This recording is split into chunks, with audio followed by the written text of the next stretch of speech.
Magandang araw nga sa inyo guys. Nung nakaraan nga guys ay nagkaroon ng celebration ng Book Character Month sa aming school at ganun din ang Business Expo ng mga grade 12 students. At ito nga yung papakita ko ngayon sa inyo guys, kaya samahan nyo ko sa video na to. Alright! Maaga pa nga lang guys ay nag-aayos na ang aming mga student bilang paghahanda sa kanilang Business Expo. At ayan nga guys, mga grade 12 students namin yan from academic strand ang mga nagpe-prepare ngayon para sa kanilang gagawin na Business Expo. At syempre ang mga ganitong programa nga ay pinapangunahan niya ng ating mga magagaling na co-teacher from ABM department na nagtuturo sa kanila ng subject na entrepreneurship. At yung araw din na nga yan guys ay kasabay din yung celebration ng Book Character Month na every year ay sineselebrate dito sa aming school. At syempre yan naman po ay pinapangunahan palagi ng ating mga mahuhusay na co-teacher mula sa language department. At ayan, makikita nyo guys, ang ating mga student ay talagang todo effort sa paghahanda at pagsusuot ng kanilang mga book character na isinasabuhay nila.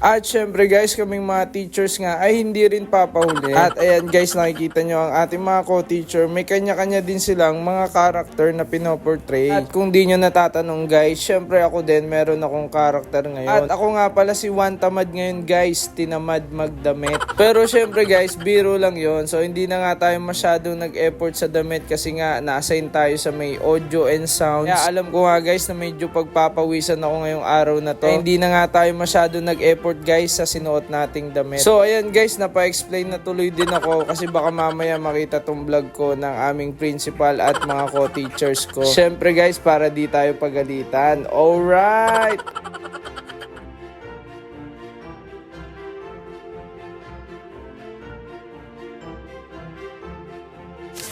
At shoutout nga pala sa aking napakasipag na assistant, si Sean from 11 Tindalo. Napakasipag niyang batang yan guys at maaasahan. At ayun nga guys, mag-iikot na nga tayo sa mga business ng ating mga student dito. At ito nga yung unang nating pinuntahan, yung chicken pastil. So ayan nga guys, gusto ko sana bumili niyan, kaso nung bibili na ako naubos na pala. Siguro nga guys, masarap yung kanilang luto kaya ayan, naubos daw agad.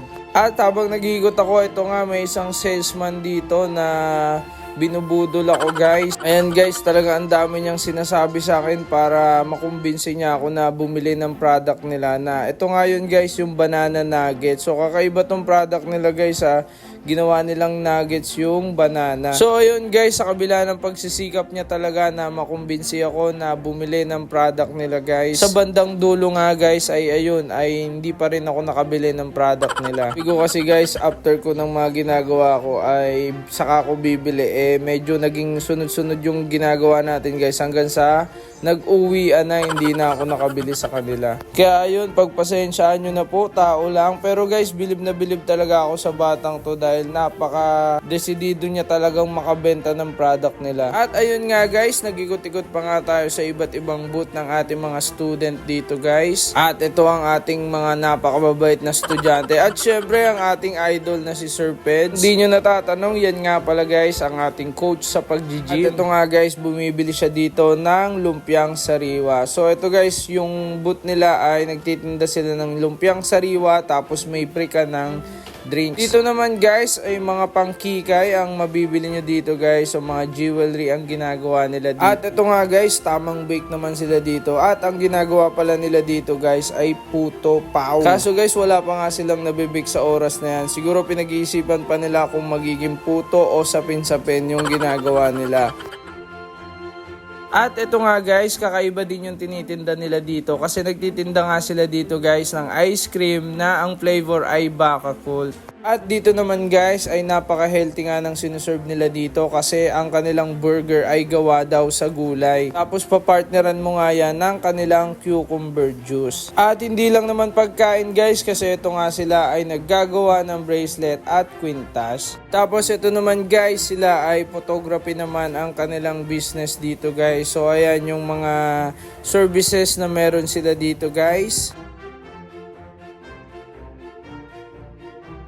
At ito nga guys ay palitaw naman ang kanilang product. Pero kakaiba yung palitaw nila kasi hugis heart yung palitaw nila at color pink. So ayun nga guys, na-curious nga ako dito sa palitaw na to kaya talagang binidyoan ko pa yan. At syempre guys, napa-order na rin ako niyan nung palitaw na yan. Kasi kaya nga ako umorder niyan guys, bala ko ngang iuwi kay Hans na pasalubong. Kaso nga lang guys, nagutom din ako kaya ayun guys, naubos ko na. Hindi ko na napasalubungan si Hans. Pero guys, masarap nga yung palitaw nila dito guys kasi ang daming nyog na kasama tapos nilalagyan pa nila yan ng ube syrup. So pag kinain mo nga siya malambot tapos naghahalo yung lasa ng nyog at yung ube syrup kaya napakasarap guys. So yun guys, natutuwa nga ako sa mga ganitong event pag nakakita ko ng mga business expo at syempre ito ay mas espesyal kasi mga student namin sila. Kasi hindi nyo naman natatanong ay ako din mismo ay mahilig din sa pagnenegosyo. At ayun nga guys, ito nga mga ganitong business expo ay malaking tulong para sa ating mga student talaga.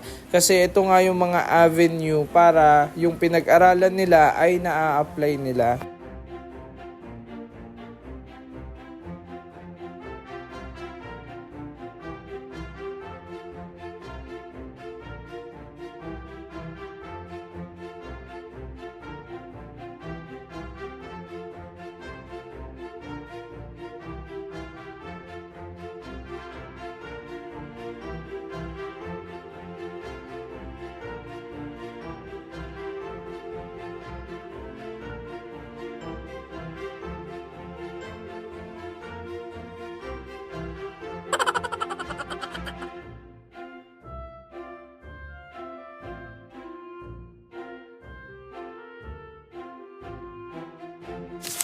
Alright!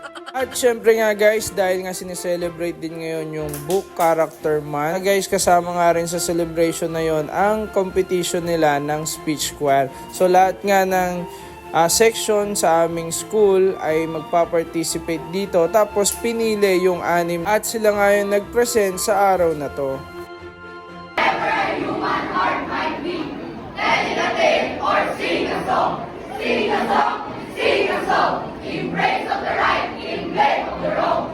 If I were a voice, a consoling voice, I'd fly the wings of air, the hopes of sorrow and guilt, the winds of the morning light, and sing to them with a gentle mind, and tell them to be true, and tell us to be true.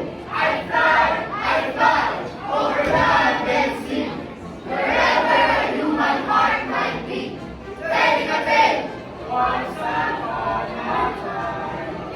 singing a song,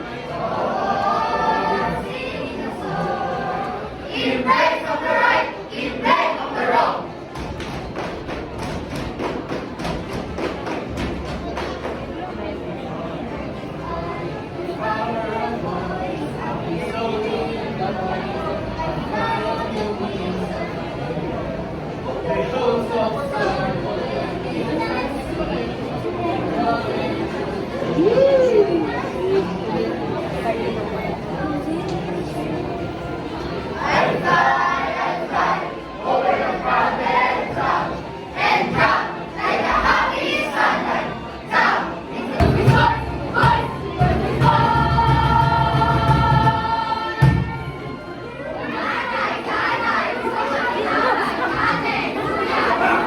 So yun guys, lahat nga ng nag-present natin mga students ay napakagagaling talaga. At syempre, kitang-kita mo naman sa kanila yung effort at paghahanda sa kanilang ginawang speech choir. So yun guys, inabot na nga tayo ng 9 minutes at salamat nga uli sa pagsama nyo sa aming video. Kita-kits ulit tayo guys. Alright!